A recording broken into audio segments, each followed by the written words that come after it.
도대체 차와 결련택견 그리고 대한택견 모두 다 이은 것은 무엇이죠? 참 궁금합니다. 도복만 해도 다른데 어떤 택견은 태권도복과 비슷하고 차라고 써있고 어떤 택견은 우리 조선시대 옷같이 버선 같은 것도 신고 정강이도 흰 끈으로 종여매고 옷도 위에 검은 옷도 입던데 참 궁금합니다. 만약 이 택견들이 다 다르면 어떡하죠? 배우는 방식은 다 똑같나요? 저는 여러 가지 발차기하고 다리 걸어서 넘어뜨리는 기술인 택견을 배우고 싶은데요. 정확히 택견에 대해서 말해주세요. 안녕하세요. 지식들지기입니다. 먼저 답변 드리기 전 이미지 저작권상 화면과 음성이 고르지 않은 점 양해 바랍니다. 영상을 끝까지 시청해 주시고 좋아요 한 번씩 눌러주세요. 영상을 만드는 사람에게 큰 힘이 됩니다. 답변 드리겠습니다. 차 코리아 태견 어소시에이션이라는 한국 전통 택견을 라는 뜻입니다. 택견은 크게 한국 전통 택견회, 대한택견협회, 결련택견 계승회가 있습니다. 그 외에 박성호 씨의 동이택견이 있는데 그 단체는 박성호 씨가 어느 날 산속에서 호련듯 나타난 도인이 무술하는 것을 보고 그 무술을 배웠는데 다 배운 뒤 박성호 씨가 무술의 이름을 묻자 택견이라고 한다 라고 해서 동이택견을 만들었다는데 근본이 정확하지가 않아서 위에 세 가지 협회로만 봅니다. 한국전통택견회부터 설명을 드리면 충주에서 아마추어 레슬링 선수이자 국가대표 선발전에도 나간 적이 있는 신한승이라는 분이 그 당시 유일한 택견꾼인 송덕계옹에게 충주와 서울을 왕래해가며 배웠습니다. 신한승옹은 택견을 중요 무형문화재로 인정받게 한 장본인이기도 한데 이분이 중요 무형문화재로 채택받기 위해 송덕기옹에게 배운 몇 가지 기술을 종이에 적어서 연구원들에게 보여줬더니 연구원들이 이거 가지고는 안 된다. 체계가 없다. 고해서 태권도로 치면 폼새에 해당하는 홀새김을 개발하시기에 이릅니다. 그리고 신한승옹에게 택견을 전수받은 정경화라는 분이 한국전통택견회를 만들게 된 것입니다. 한국전통택견회는 어떻게 보면 레슬링을 하셨던 신한승이라는 분에 의해 정립이 되었고 그분이 뿌리가 되니 기술이 대부분 넘기기 위주입니다. 시합할 때도 보면 신체 어느 부위든 잡아서 넘기기만 하면 이깁니다. 동작은 너무 부드럽다 못해 힘이 없어 보입니다. 하지만 넘기기 기술은 다른 유도나 레슬링 못지않게 다양하고 실전적인 기술들입니다. 한국전통택견회가 바로 충주택견입니다. 영어로는 차이고요. 이제 대한택견협회를 소개해드리자면 부산에서 태권도 전무이사를 맡으셨던 이용복이라는 분이 서울에 올라가 송덕기옹과 숙식을 같이 하며 그분에게 배웠습니다. 원래 송덕기옹과 신한승옹, 이용복 씨, 이 세 분은 친분이 있었습니다.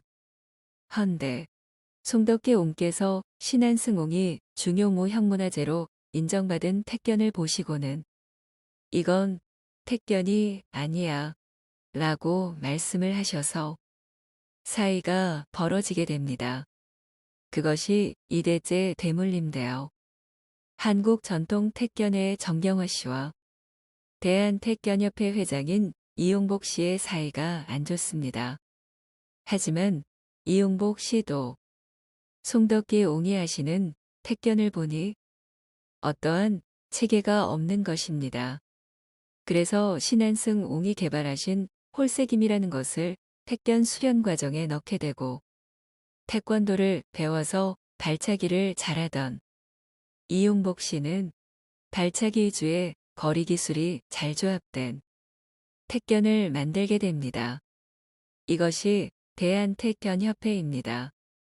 대한택견협회는 발차기와 거리 기술이 아주 조화가 잘 되어 있습니다.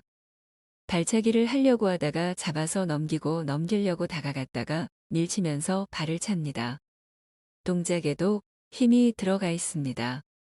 마지막으로 결련택견 계승회는 서울에 살던 무술에 관심이 많던 대학생 몇몇 사람이 송덕기옹이 택견이라는 무술을 가르친다 라는 걸 듣고 이에 직접 송덕기옹을 찾아가 택견을 배웠습니다. 혈기가 넘치고 젊은 대학생들이다 보니 무술을 배우면서 실전적으로 자신들에 맞게 정립을 하였고 만들어진 것이 도기현 씨의 결련택견 계승회입니다. 결련택견 계승회는 기술이 실전적이며 팔꿈치, 손도 사용합니다. 하지만 일정한 수련 체계가 없죠. 홀새김이 없다는 말입니다. 결련택견 계승회는 현재 대한택견협회와는 사이가 좋습니다. 크게는 대한택견협회와 결련택견한국전통택견회 가 대립을 하고 있는 상태이며서로 자기들 협회가 최고이고 원조이며 뿌리라고 말을 합니다. 하지만 큰 뿌리는 송덕기옹입니다. 세 협회가 모순인 것이 현재 우리나라에서 가장 많은 전수관을 보유하고 있는 협회가 대한택견협회이고 한국전통택견회는 중요 무형문화재로 채택되어 있는 상태이며 결련택견 계승회는 TV인간극장에서 소개가 되었죠. 대한택견협회가 최근 대한체육회에 가입이 되면서 한국전통택견회는 자신의 협회는 따돌리고 대한택견협회만 가입을 하게 되었다며 이렇게 되면 선수들의 선발 등에 불이익을 초래할 수 있다며 말이 많습니다. 그리고 대한택견협회에 가입되어 있는 전수관들이 외국에도 전수관을 차리면서 곧 세계택견연합회로 협회 이름을 바꾼다고 합니다. 어서 빨리 새 협회가 타협을 보고 뭉치기를 바랄 뿐입니다. 우리 민족의 유일한 전통 무술 면전화는 세계의 어떤 무술과 비교해 뒤지지 않고 독특한 수련 체계를 가지고 있는 택견이 이렇게 분열의 길을 가고 있다는 게 안타까울 뿐입니다. 택견 수련을 할 때 입는 옷은 원래는 3협회 모두 한복을 입고 하였습니다. 대한택견협회와 계승회에서는 한복에 정강이에는 행전을 두르고 발목에는 데님을 매고 발에는 버선을 신고요. 초급자는 흰 띠를 매고 유단자는 푸른 띠를 맵니다. 띠 나기보다는 한복 바지가 안 내려가게 하기 위해서 매는 거죠. 하지만 최근에 대한택견협회에서 한복을 바꾸게 되었습니다. 사무라이 복장에 도복에 띠는 초급자는 검은 띠를 맵니다. 유단자는 푸른 띠의 한복 저고리 위에 여러 가지 두루마기를 걸칩니다. 유단자 단수에 따라 1단, 2단, 지도자 등에 따라 다 색깔이 다르죠. 한국 전통택견에는 한복에 발목에 데님만 매고 버선과 행전은 신지 않았고 지금도 그러고 있습니다.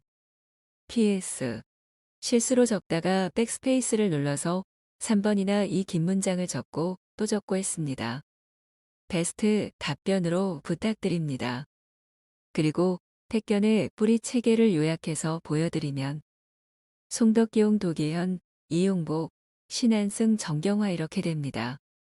지금까지 지식들지기였습니다. 다음 영상은 더욱 호기심 많은 질문들로 업데이트될 예정입니다. 구독하시면 일상생활에서 가끔 궁금한 질문들이 함께할 것입니다. 지식과 상식 얻어가세요. 감사합니다.